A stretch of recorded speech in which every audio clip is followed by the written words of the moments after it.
Hey everyone, welcome back to the channel.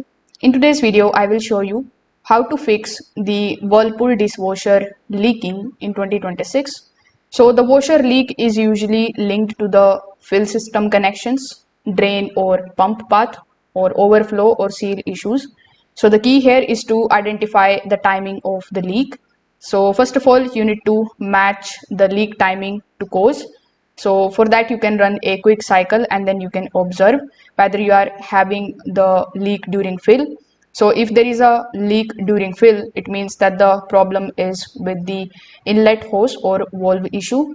If you find the leak during spin, it means that over sudsing or tub seal stress is there.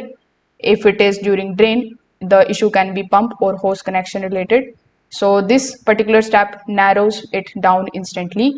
Now, in order to basically check the inlet area, you just have to remove the back panel and take a look at where the hose is connected to the washer.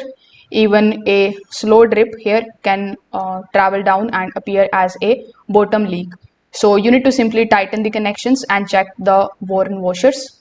After that, you need to inspect the dispenser overflow path. For that, you just have to simply open the detergent drawer area.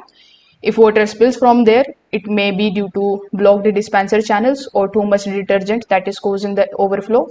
So in this case, you just have to clean thoroughly to restore the proper flow. So during drain phase, you can inspect the pump housing underneath. The cracks or loose fittings here can also cause the leak only when water is being expelled.